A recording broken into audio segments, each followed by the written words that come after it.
Avant d'arriver dans ces fûts gigantesques et avant que vous ne le receviez sous forme d'essence ou de mazout, le pétrole fait un long voyage, celui du prix.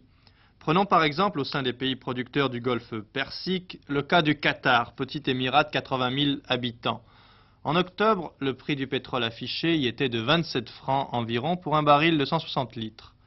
Au cours des réunions de l'OPEP, les experts du Qatar se servent de ce prix affiché, qui ne sert qu'à cela d'ailleurs, pour déterminer la part qui va leur revenir, c'est-à-dire deux choses, la redevance ou royalties, 12% du prix affiché, et les impôts.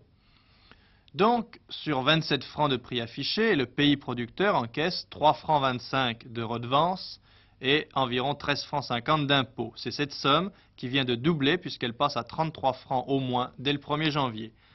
Mais le voyage du prix du pétrole ne s'arrête pas là, car dans la plupart des cas intervient la grande compagnie.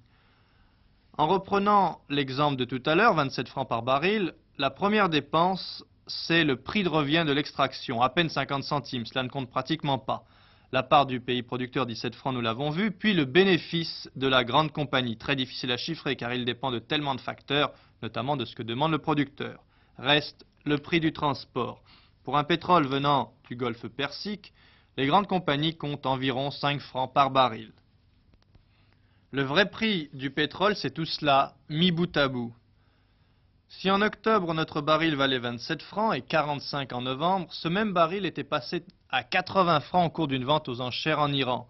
Mais le cheikh Yamani et le Shah d'Iran n'ont pas voulu monter si haut. D'après leur communiqué, publié tout à l'heure, le prix du pétrole ne dépassera pas le prix réel des autres sources d'énergie, comme par exemple les schistes bitumineux ou le charbon liquide.